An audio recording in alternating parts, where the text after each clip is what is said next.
What's going on, everybody? Beretti here with another GeekyCast video, and today we're going to just go over pretty much everything that's been talked about recently, whether it be Incursions, Spider-Man, Doctor Doom, Monica, all their motives, how it's going to lead up, how all this stuff is going to concur, and pretty much be a solid thing in Avengers DoomsDay and in Avengers Secret War.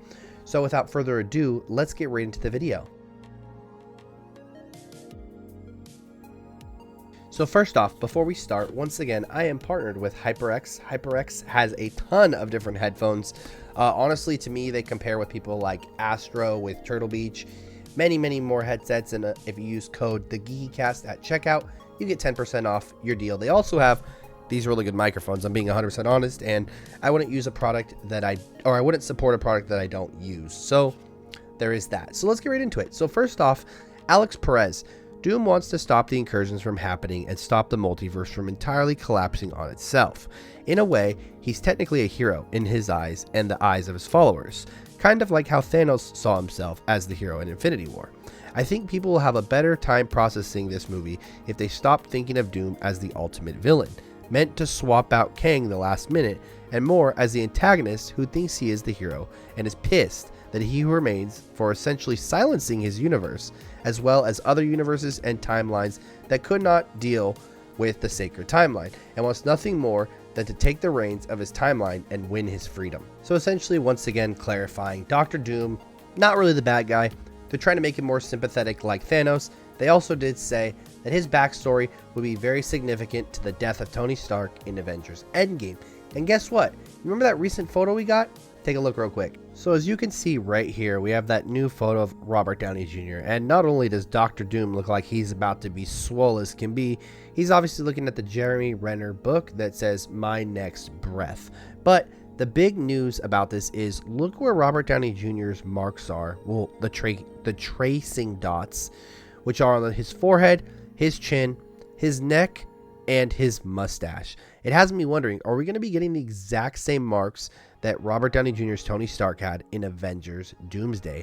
And if this is what's really going to be the big pivotal thing that he's going to use to playing everybody on the field, thinking maybe he's Tony from another universe that actually survived the snap. But why is that important? Now here's what we received from Alex. Doom's subplot. He thinks he's the hero, new mask, same task. Hates and blames Kang and the TVA. Final part of the movie, all roads lead to the TVA. Full-on variant multiversal war erupts inside the TVA. Loki's the MacGuffin, and Sylvie is as tragic as a Shakespeare play.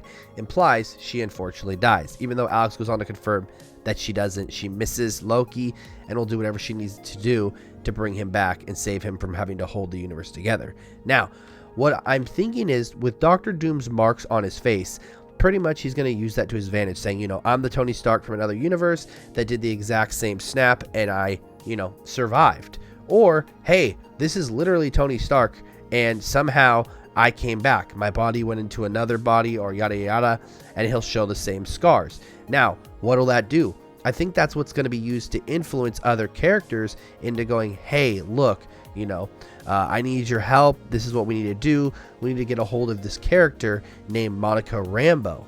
But how does he know who that is? And it's only one possible way. I'm thinking he is going to go to Wanda first, as we have heard that Wanda is an important role in this movie. And if she tells Doom, hey, we need to get to Monica because she has the ability to transcend the multiverse just like I did. However, I no longer have the Darkhold. Now let's just say Wanda doesn't appear. Let's say Elizabeth Olsen is being honest and she doesn't appear. How else do we get to Monica? How else do we make it make sense? Here's the other way I thought of it. Imagine we use Carol. What is Carol's subplot? Alex says. Carol feels guilty about losing Monica, so she wants to bring her back. She's doing everything she can to analyze the bangle and recreate the event that separated them, which is really effing dangerous, and enlist the help of Banner and Wong, which is how they tie into Shang-Chi's post-credit scene, has some use here. Meanwhile, Kamala's on a recruitment journey to find the new young heroes and is also on her own mission to use the bangle to try and find a way to get to Earth safely to bring back. Okay, now, hear me out once again. What if Doom realizes, okay, what people did Tony Stark fight with on Avengers Endgame? And he realizes Carol, one of the stronger characters, may know something, as she does deal with space and all that more often. Like he's looking into Tony's memories or whatnot. Because people want to say, okay, it's not Tony Stark. Okay, let's play that game. Let's have Victor Von Doom using Tony Stark's body or face, and essentially he has to find out all the different benefactors that are going to help him get to his end goal. So say he goes to Carol. Carol says, yeah, well, recently we were in space, Monica and so we broke through time and she got sealed in another universe. And Tony realizes, Doom realizes, okay, well, she can close and open to other realities. So she's my next most important figure. So that leads us over to Monica. And what is Monica's subplot? She's the anchor that's currently pulling Earth 616 and Earth X-Men into each other. Example, she's the reason the incursion between these two Earths is happening. She, however, doesn't know it yet. Her goal is to try and get home before things get worse. Her side of the story revolves around trying to reverse the effects of the incursion. Alex calls it interesting, given that she'll be paired up with Lashana Lynch Binary, last seen in the Marvels film. From what Alex was told, they share a mother-daughter story, and the whole purpose of it is to resolve the issue from WandaVision, where Monica wasn't able to say goodbye to her mother.